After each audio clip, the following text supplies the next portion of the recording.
Video like जरूर कर लीजिए और ऐसे वीडियो लगातार फ्री में पाने के लिए चैनल को तुरंत सब्सक्राइब कर लीजिए और बेल आइकन को जरूर टैप कर लीजिए ताकि आगे भी सारे वीडियो आपको मिलते रहे। यूट्यूब में फॉलो करते हैं तो प्लीज ये वाला फ्री टेलीग्राम चैनल जरूर ज्वाइन कर लीजिएगा। सारे नोटिफिकेशन सारे अपडेट यहीं पे आते हैं, ध्यान रखिए। हेलो दोस्तों, एक बार फिर से आपका स्वागत है सी सेट प्रिपरेशन के इस यूट्यूब चैनल पर। दोस्तों, आज की इस क्लास में हम लोग फिर से हाजिर हैं एक धमाकेदार सेशन के साथ। इस क्लास में हम लोग देखेंगे यूपी पीसीएस पेपर 2 जो कि सी सेट का होता है।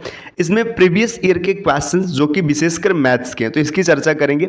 आज हम लोग इस क्लास में कुल 10 प्रश्नों को हल करेंगे, तो आप वीडियो को पॉज करके क्वेश्चंस को सॉल्व करते जाइएगा और अंत में कमेंट करके ज़रूर बताइएगा कि 10 में से आपके कितने क्वेश्चंस सही बने थे।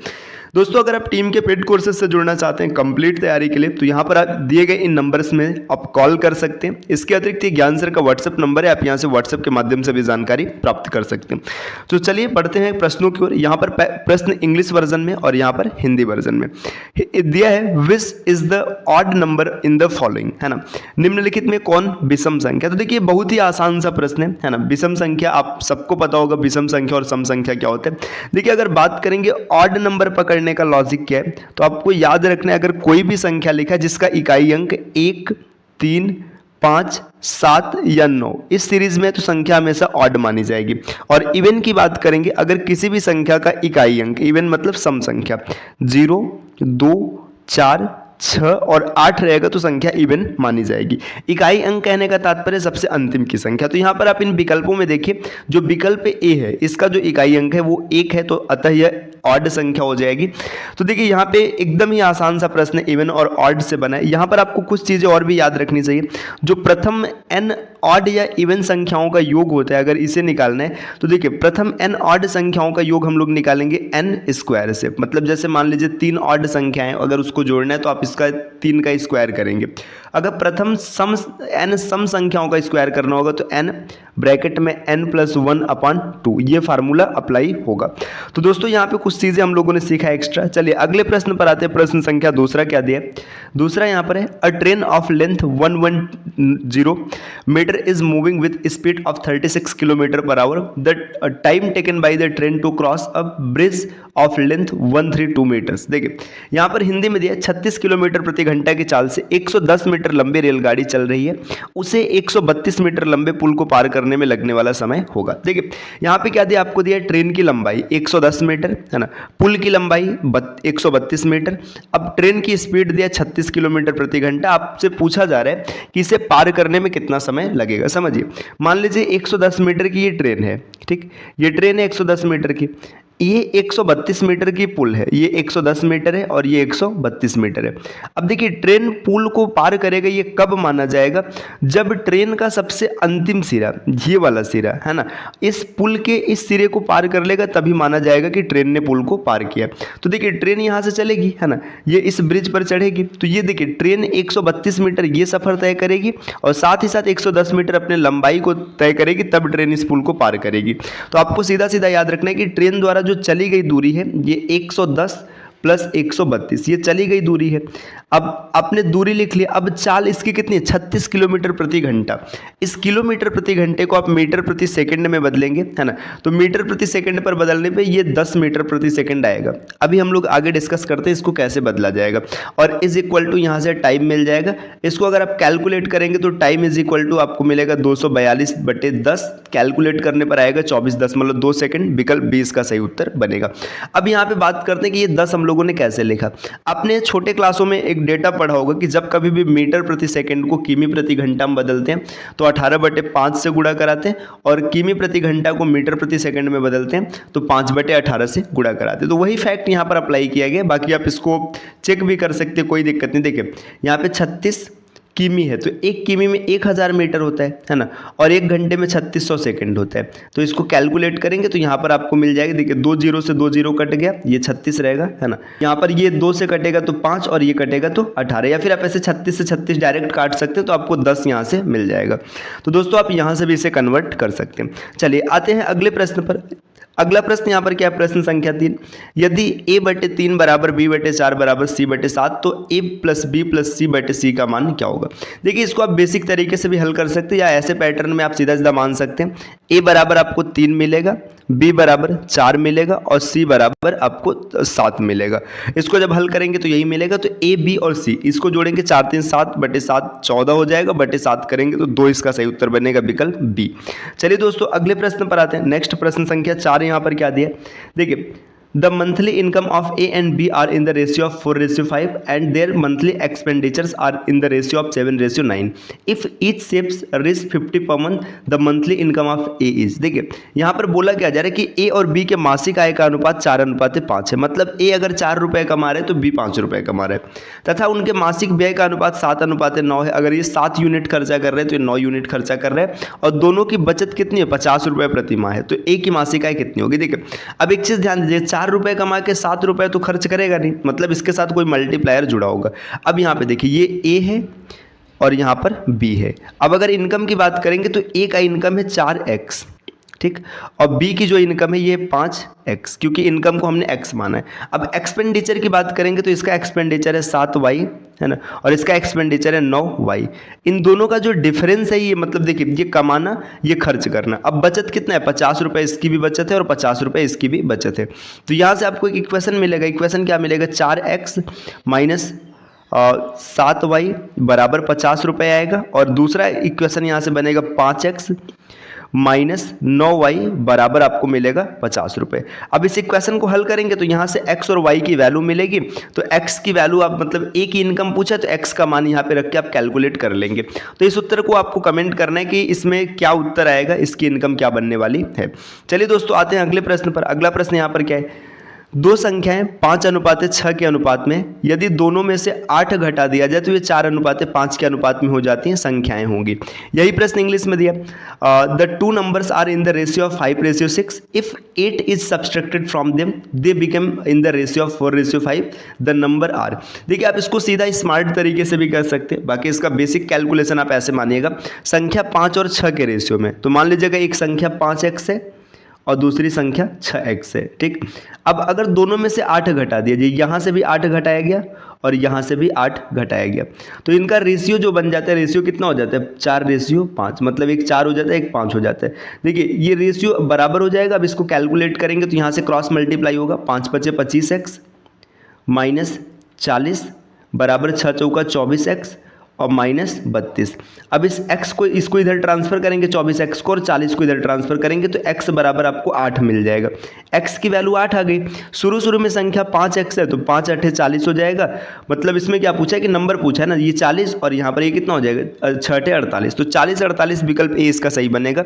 अब बाकी इसका स्मार्ट अप्रोच क्या होता है, देखिए आप लिखेंगे यहाँ पे 5:6 के अनुपात में, इसके बाद 8 घटाया गया दोनों में से, ये बन गया 4:5। देखिए यहाँ पर 1 यूनिट की वैल्यू 8 है, यहाँ पर भी 1 यूनिट की वैल्यू 8 है, दोनों बराबर है।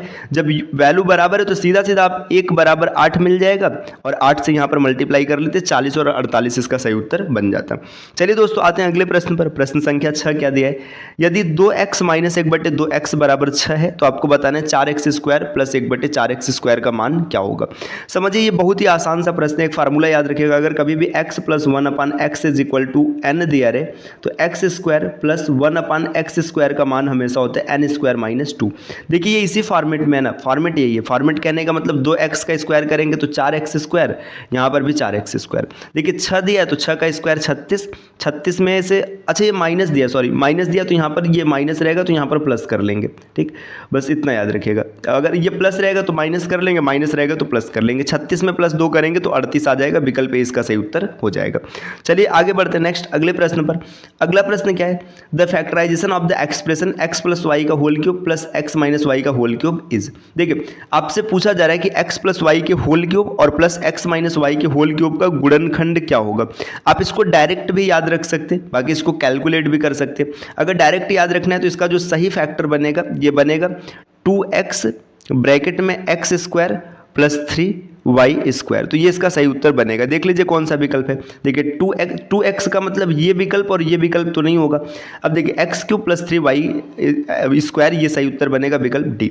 आप इस फार्मूले को डायरेक्ट याद रख सकते हैं, ये डायरेक्ट सीधा सीधा फार्मूला है। बाकी इसकी जब हम लोग बीजगणित की क्लास करेंगे ना तो एक एक करके समझेंगे। अब इसको हल करके भी समझ लेते हैं कि अच्छा ये आएगा कैसे, है ना। विकल्प डी सही है। चलिए समझते हैं कैसे। x + y का होल क्यूब आप क्या लिखेंगे, x³ + y³ प्लस, देखिए यहाँ पे अगर लिखते हैं ऐसे ना 3x² ब्रैकेट में x, यहाँ पे फार्मूला पहले साइड में मैं लिख देता हूँ। देखिए x³ + y³ + 3xy और ब्रैकेट में x + y। अब इसको जब ओपन करेंगे ना, ओपन करने का मतलब 3xy का मल्टीप्लाई x से करेंगे तो आपको मिल जाएगा 3x² y और प्लस इसका मल्टीप्लाई यहाँ पर भी करेंगे तो आपको मिलेगा 3xy²। देखिए ये आपने प्लस वाला कैलकुलेशन किया जो ये फार्मूला है। अब इसी तरीके से माइनस का भी लिखेंगे तो आप लिखेंगे x³ प्लस माइनस, ये माइनस में रहेगा, -y³ माइनस 3x² और फिर यहाँ पर प्लस 3xy²। अब देखिए ये कैलकुलेशन कर रहे हैं। अब यहाँ पे कैलकुलेशन कैसे बनेगा, देखिए जो प्लस माइनस एक दूसरे को कैंसिल कर देगा, y³ से y³ कट जाएगा और इससे ये कट जाएगा। तो यहाँ पर बचेगा कितना, बचेगा 2x³ क्योंकि ये दोनों आपस में जुड़ जाएगा और इसके बाद यहाँ पर बचेगा प्लस 6xy²। अब यहाँ से 2x को कॉमन कर लेंगे तो बचेगा x² और प्लस 3y²। तो ये आप डायरेक्ट यहाँ से देख सकते हैं। तो सीधा सीधा इसको याद रखिएगा। बीजगणित जब हम लोग पढ़ेंगे ना तो वहाँ पे समझेंगे कि किन किन फार्मूलों को डायरेक्ट याद रखना है। चलिए आते हैं अगले प्रश्न पर। नेक्स्ट प्रश्न संख्या 8 दिया है, the ascending order of the following fraction. आपको बताना है कि इस फ्रैक्शन का असेंडिंग ऑर्डर क्या होगा, मतलब आरोही क्रम क्या होगा। आरोही क्रम का मतलब है सबसे छोटा, फिर उससे बड़ा, फिर उससे बड़ा, फिर उससे बड़ा। तो यहाँ पे क्रॉस मल्टीप्लिकेशन मेथड से आप चेक कर सकते हैं। बाकी आप इसकी वैल्यू भी निकाल सकते हैं पॉइंट में। पॉइंट का मतलब देखिए 3/8, 3/8 कहने का मतलब क्या है, ये हो जाएगा 0.375, ठीक है, इसका मान हो जाएगा। देखिए यहाँ पे दिया 3/5, 3/5 का मतलब है 0.6, ठीक। फिर आगे दिया 2/3 का मतलब होता है 0.67 और 1/2 का मतलब है 0.5। देखिए सबको आपने इस तरीके से निकाल लिया। अब यहाँ पे आप आसानी से देख सकते हैं कौन छोटा होगा कौन बड़ा होगा, है ना। अगर सबसे छोटे की बात करेंगे तो सबसे छोटा होगा 0.375, है ना। 375 का मतलब है 3/8 सबसे पहले आएगा। दूसरे नंबर की अगर बात करेंगे तो यह है 0.5 का मतलब 1/2 आएगा, है ना।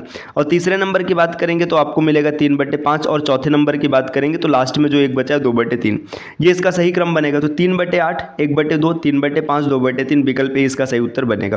बाकी आप क्रॉस मल्टीप्लिकेशन मेथड से भी चेक कर सकते हैं। क्रॉस मल्टीप्लिकेशन मेथड का मतलब देखिए यहाँ पे इस साइड में हम लोग देख लेते हैं। 3/8 दिया है और 3/5 दिया है, 2/3 है और 1/2 है। पहले क्रॉस मल्टीप्लाई करें। देखिए 3 × 5 = 15 और 8 × 3 = 24। अगर इन दोनों में देखेंगे 15 और 24 में तो ये वाला छोटा है, ठीक। यहाँ पे हमें सबसे पहले सबसे छोटे को रखना है ना। तो अब इसके बाद इसकी कंपैरिजन इससे कराएगा। 3 × 3 = 9, 8 × 2 = 16। अभी भी ये छोटा है ना। फिर देखिए 8 × 3 = 24, 8 × 1 = 8, है ना। यहाँ पर ये 2 रहेगा, माफ़ कीजिएगा, यहाँ पर ये 2 रहेगा, है ना। 3 × 2 = 6, 8 × 1 = 8। तो आप देखेंगे तो सबसे छोटा यही मिलेगा। तो सबसे छोटे वाले को रखेंगे, फिर उसके बाद उससे छोटे को, उससे बड़े को, फिर उससे बड़े को, ये क्रम चलेगा। चलिए दोस्तों आते हैं नेक्स्ट अगले क्वेश्चन पे। अगला क्वेश्चन क्या है, if x and y are positive integers which satisfied the equation x² - y² = 11, then the value of x² + y² is। देखिए यहाँ पर यदि x और y धनात्मक पूर्णांक है जो समीकरण x² - y² = 11 को संतुष्ट करते हैं तो x² + y² का मान होगा। देखिए x² - y² = 11, ये सेटिस्फाइड हो रहा है। ये कैसे हल होगा, अभी यहाँ पे एक फार्मूला अप्लाई कीजिएगा। x + y एक कोष्ठक में और x - y दूसरे कोष्ठक में और बराबर क्या है 11। 11 को आप ऐसे लिख सकते हैं 11 × 1, कोई फर्क नहीं है। x + y का मान है 11 और x - y का मान है 1, ठीक। तो यहाँ पे आप लिखेंगे x + y = 11 और x - y = 1। अब इसको हल करेंगे हम लोग। जब हल करेंगे तो x की वैल्यू आपको मिलेगी 6 और y की वैल्यू मिलेगी 5। आप इसको कैलकुलेट कर सकते हैं। अच्छा हल करने का तरीका क्या है, जब प्लस करना होता है तो दोनों को जोड़कर आधा करते हैं और माइनस करना होता है तो घटाकर आधा करते हैं। अब आपसे पूछा जा रहा है x² + y² का मान बताइए। तो x² का मान 36 और y² का मान 25। 36 और 25 को जोड़ना है तो आप जोड़ेंगे 61। इस क्वेश्चन का सही उत्तर बनेगा विकल्प सी। चलिए दोस्तों आते हैं अगले और 10वें प्रश्न पर। 10वां प्रश्न क्या दिया, एक घन के प्रत्येक कोण को 50% बढ़ा दिया गया तो इसके पृष्ठीय क्षेत्रफल में कितने प्रतिशत की वृद्धि होगी।